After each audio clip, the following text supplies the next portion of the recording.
Morning. Good to be here with you again. And this sermon I have preached previously, and sometimes I've titled it 6 Rules for the Good Clean Fight. I thought maybe that was a little bit too something. But we do have differences all through life with people around you. You're going to have differences. Conflicts will occur. And it's worth looking at what the Bible teaches us about how to best deal with those moments, how to best deal with those situations when there's a difference between us and another person. So that rather than just a mere conflict of tension and stress and name calling and all that, those occasions can be profitable for everybody involved. They can bring good, and they can bring growth, and they can bring in understanding. One of the early verses from Proverbs that stuck in my mind was Proverbs 27:17. Iron sharpens iron, so one man sharpens another. Yeah, there's conflict. And like two knives or two swords against each other, that's friction, that's heat, that's some cutting. But it sharpens each of them.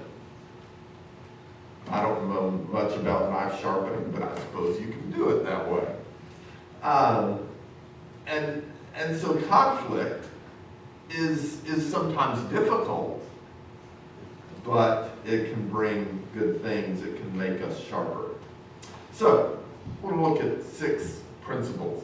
And, I want us to have in mind not just one kind of conflict, you and your kids, or you and your spouse, or you and your boss, or you and your employee, but also, religious differences, principle differences, like that. These same principles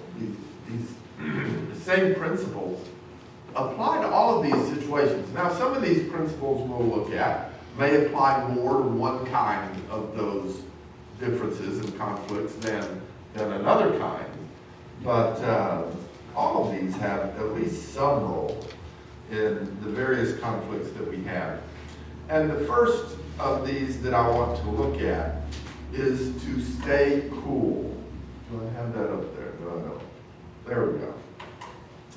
Now, by stay cool, I don't mean what your friends in your 7th grade yearbook wrote, stay cool. But keep your emotions in check. Stay calm and cool. And we'll notice a few passages here from the Proverbs. Almost all of our passages today are going to come from the Proverbs. Proverbs chapter 19, verse 11. A man's discretion makes him slow to anger, and it is his glory to overlook a transgression. So slow to anger. Somebody does something, and it's the same thing they always do. That kind of situation. Or it's the same silly logic that this person always uses when we're discussing some religious differences. It's the same. But stay calm.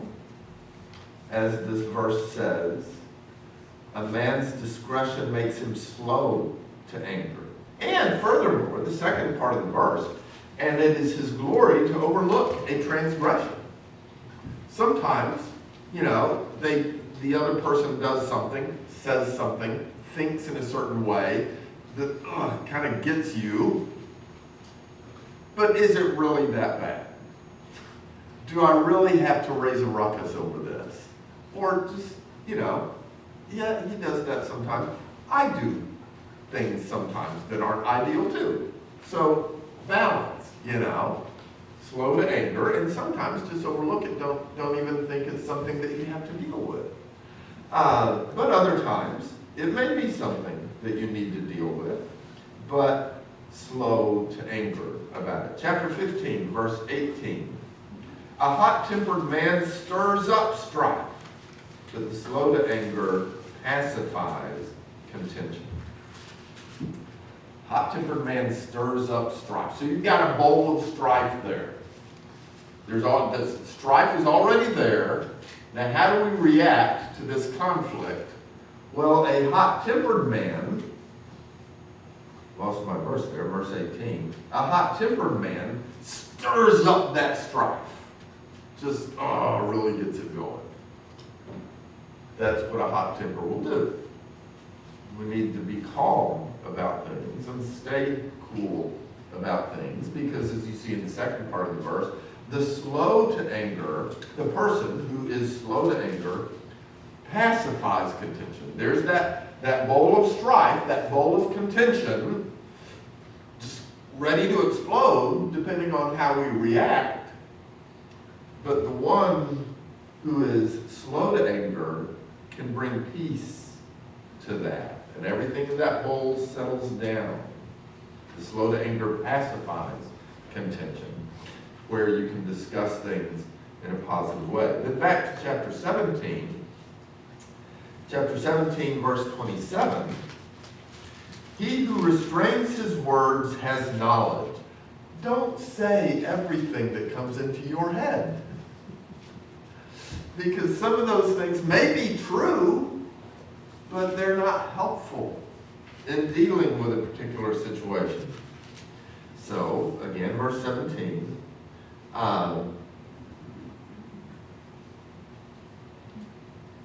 Sorry, I looked at my notes wrong. 27. Again at verse 27. He who restrains his words has knowledge, and he who has a cool spirit is a man of understanding. He understands that when you have a conflict, both people have some investment in their side of this situation, their viewpoint on this situation. You have some emotional investment in it. You have some logical thinking investment in it. And so you've got to approach it in a cool, calm way for your efforts to be productive. Second thing I want us to think about is argue with the right person. And that may seem kind of obvious. You're not going to mistake which person. I suppose sometimes people do mistake which person they're angry at. They're really angry at this situation over here, and then this friend of theirs does just the smallest little annoying thing, and you blow up. So that's one thing about arguing with the right person. But the thing I want us to notice here, chapter 25, verse 9, is when you know your problem is with this person, don't go arguing that situation with this person over here about how bad that person is and the crazy things that person is doing. Proverbs 25, verse 9. Argue your case with your neighbor, and do not reveal the secret of another. So this person, my neighbor, has done something that aggravates me. He's done something that hurt me. He's thinking in a way that is, just totally false and destructive. And what do? Do I go tell this other person about the crazy way this person is behaving? No. As this verse says, verse 9, don't reveal the secret of another. The first line of the verse then, argue your case with your neighbor, with that person that you have a problem with, instead of going and talking to someone else about it. And one problem with that, and we'll come back to this verse at a later point in the lesson, but the following verse, verse 10, when you go to this person over here about it, don't go to him, verse 10, lest he who hears it reproach you, and the evil report about you not pass away. So you're mad, you're angry about what this person did, and you go talk to this person about it, and this person says, hey, what's that got to do with me? Go deal with him yourself. And then there's this evil report about you, about how you go around gossiping about people who you're upset with. So again, we'll close out this point with the two verses together. Argue your case with your neighbor. Do not reveal the secret of another, lest he who hears it reproach you, and the evil report about you not pass away. Third principle for discussing differences: argue or discuss things at a good time, an appropriate time. In Ecclesiastes, there's this passage about how there's a right time for things, even difficult things. Ecclesiastes chapter 1, there is an appointed time for everything, and there's a time for every event under heaven. But not every time is the right time for something. As we continue reading, verse 3, a time to kill and a time to heal, a time to tear down and a time to build up. Now, I'm trusting that in our dealing with differences with people, that we're not viewing any of those situations as a time to kill, but a time to tear down and a time to build up. Sometimes we think, and sometimes rightly so, that we need to try to help this person tear down the way they're thinking, the way they're acting. And so you've got to tear some things down sometimes. And other times are the times to build up. Verse 5, a time to throw stones and a time to gather stones, a time to embrace and a time to shun embracing. Argue at a good time. There's a right time for it, there's a wrong time for it. When you have a difference with someone, and it pops into your head about how this difference still exists, and it needs to be addressed, and you just have this urge to start talking about it right now, even though you're in the middle of a group of 15 friends. That's not a good time. Talk to the person in private. Talk to the person alone. There may be times when it's good to have maybe a third person there or something, but think wisely about the setting when you're going to talk about differences, when you're going to discuss differences, and how that setting is going to affect how that other person is going to receive what you're saying, or even how you're going to receive what is being said to you in the midst of this. Because nobody wants to admit fault, especially when there's 10 other people watching you do it. Talk with a person in a setting at a time that's good for it.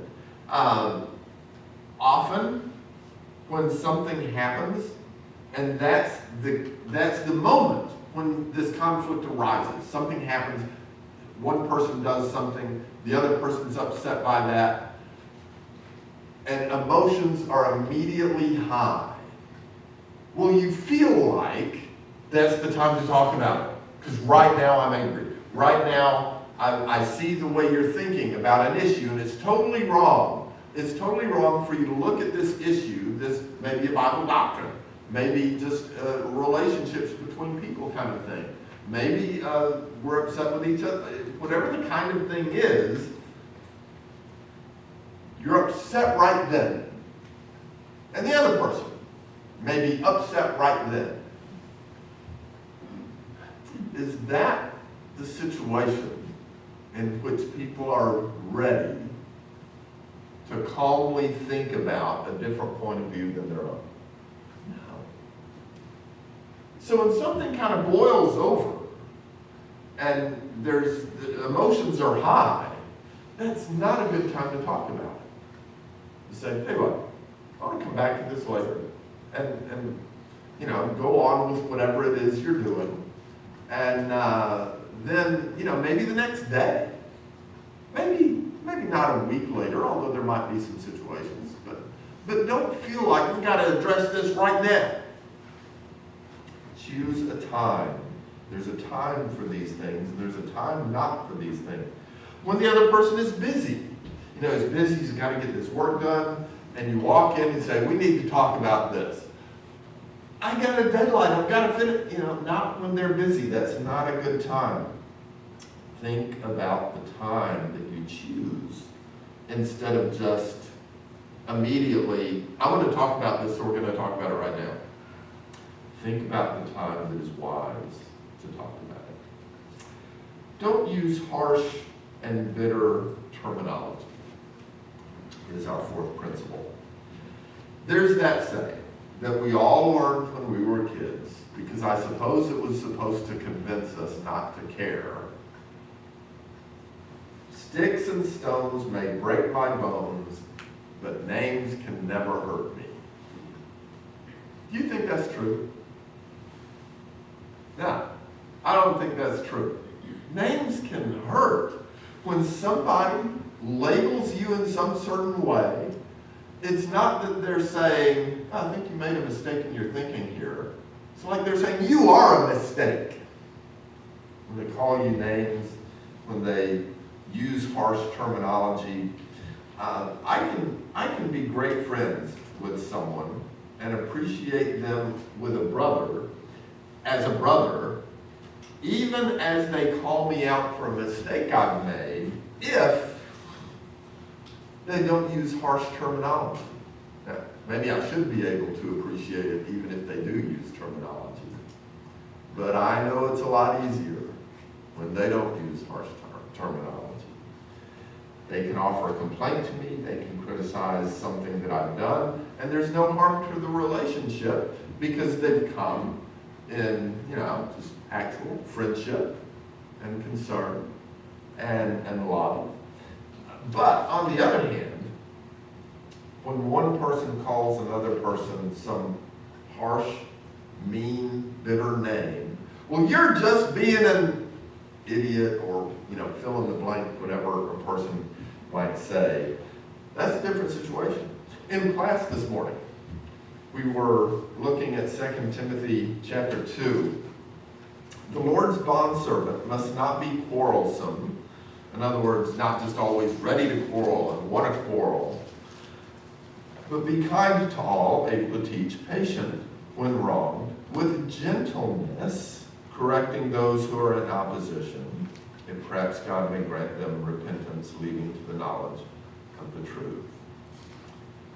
Patience, not just wanting to argue, kindness, patient when wronged, with gentleness, correcting those with whom you have some conflict. Back to the Proverbs on this point of not using harsh terminology. Proverbs chapter 15, verses 1 and 2.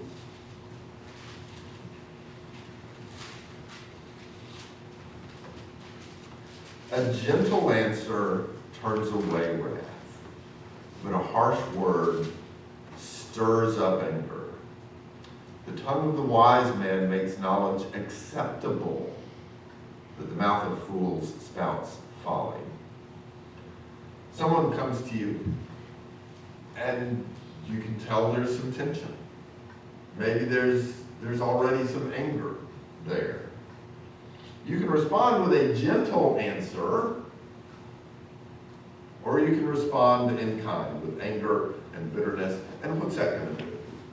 We all know what that's going to do, and yet we do it. I know I do it every once in a while.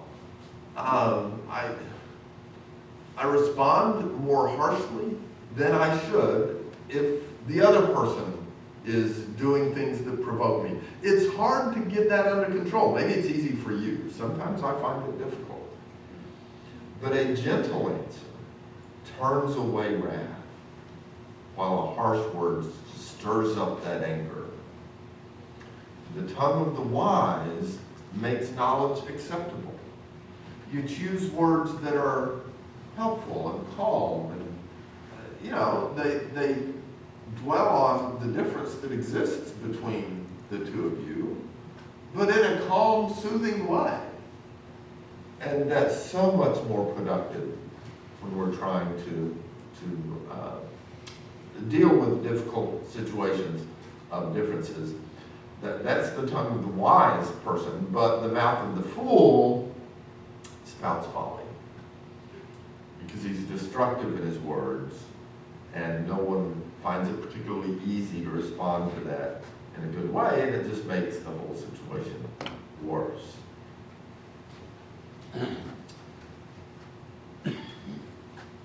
Speak in a way to be heard. that ought to be ahead of, in our minds, that ought to be ahead of speaking a way to get your point across. Now, you do want to get your point across. But more important, more basic, more fundamental than that is speak in a way that the person will hear you and listen to what you're saying.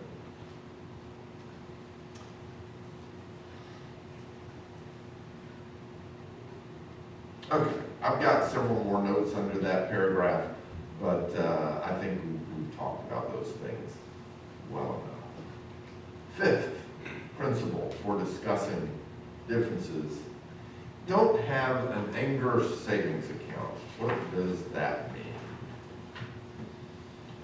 Some people don't want to deal with issues. They don't like confrontation. Something happens and they just kind of put it under the rug or in this anger savings account somewhere.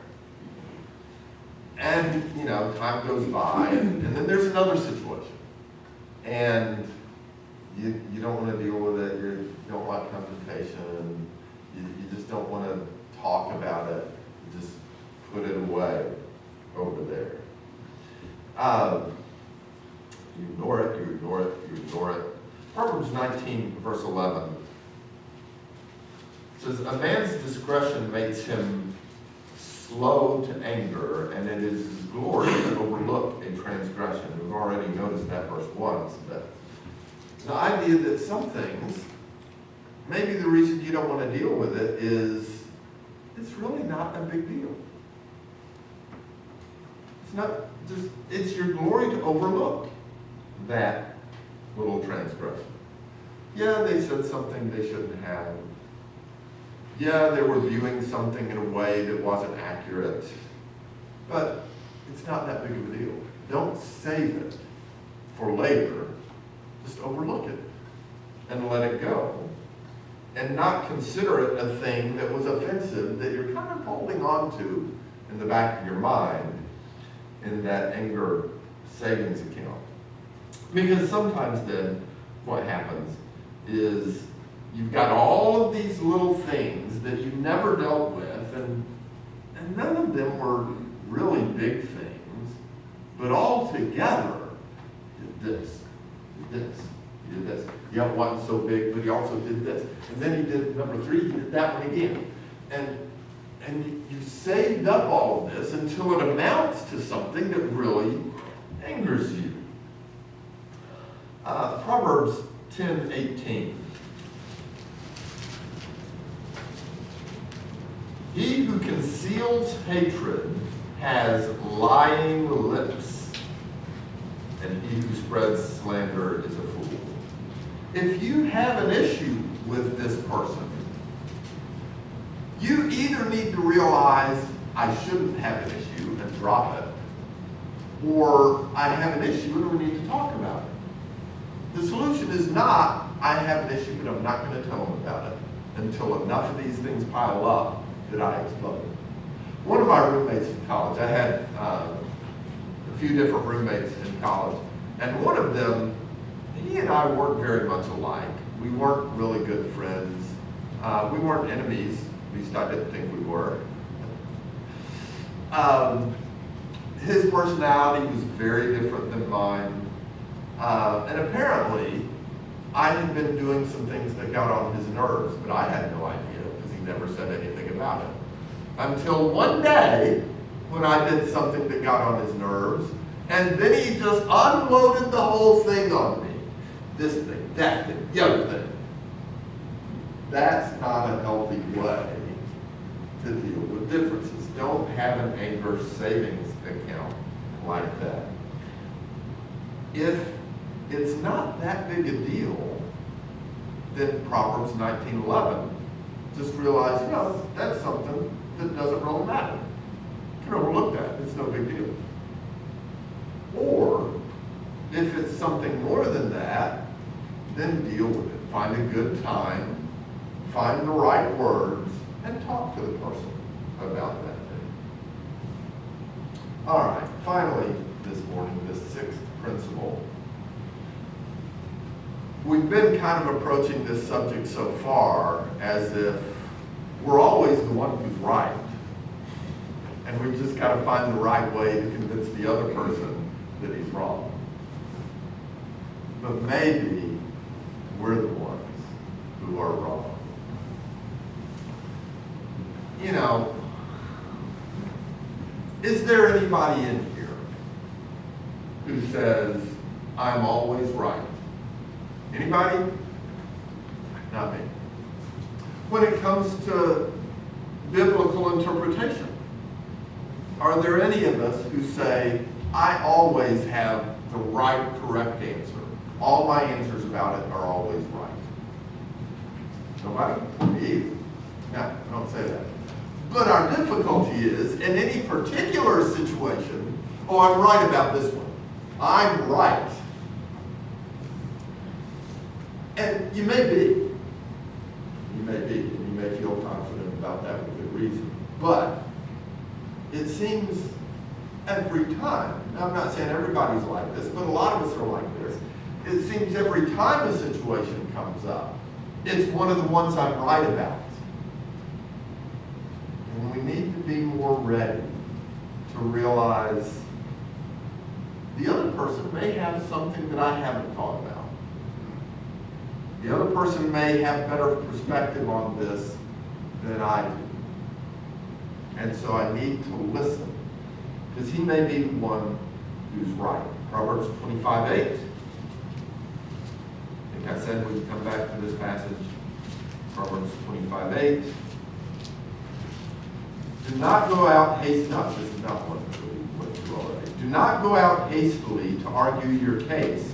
Otherwise, what will you do at the end when your neighbor puts you to shame?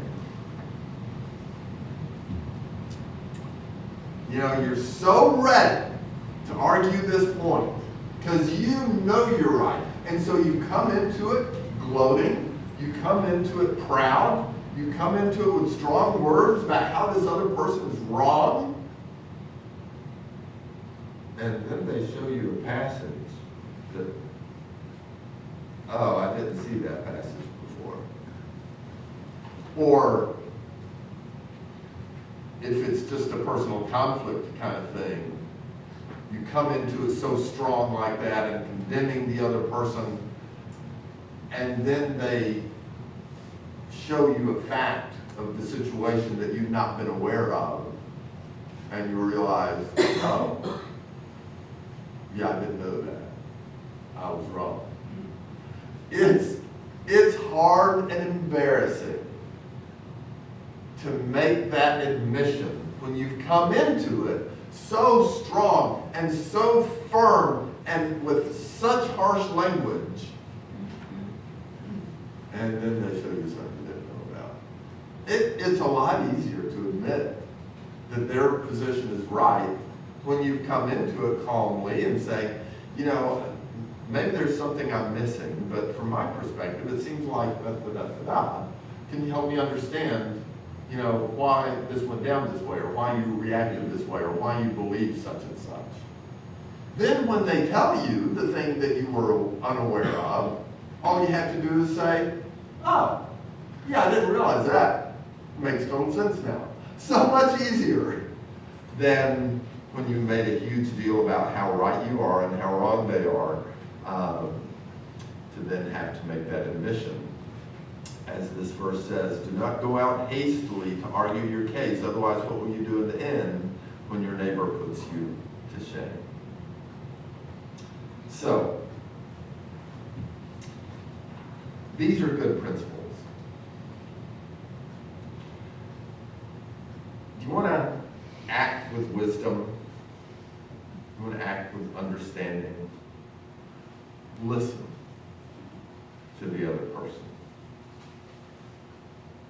When they offer their point of view about the situation and what went down, or they offer their point of view about some biblical doctrine, listen to them and let their viewpoint sink in to your brain and evaluate it.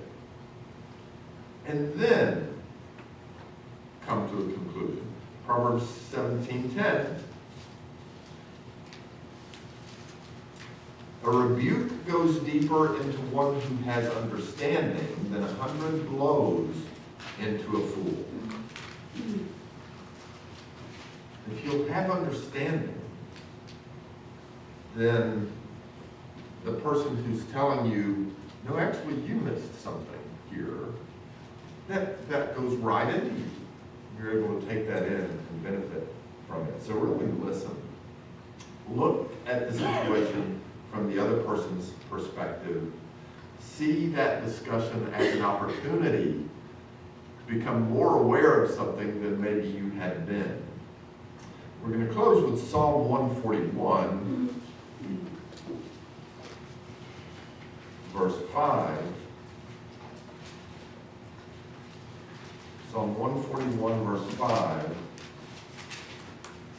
Let the righteous smite me in kindness and reprove me. It's oil upon my head. Do not let my head refuse it.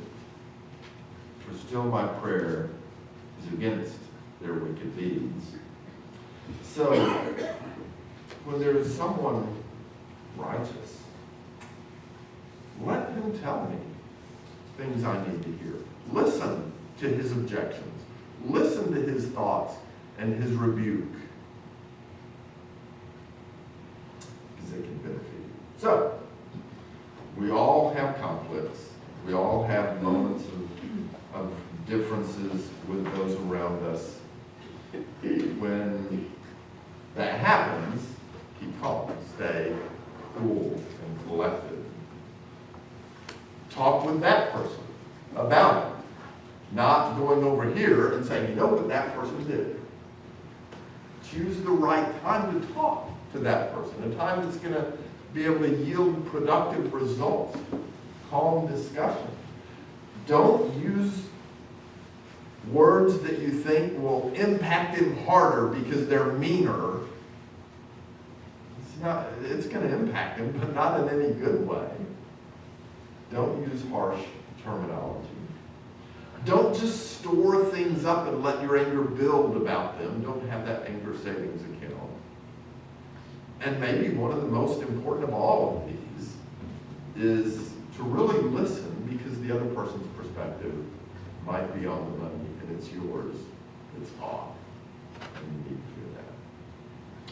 All right, well, I hope that's helpful. I think those are situations we all deal with from time to time. In a moment, we're going to stand and sing our invitation song, Jesus, come out of my bondage, sorrow, and night. Jesus, I come. Jesus, I come. If you have need to come forward this morning, would you do so as you stand and sing?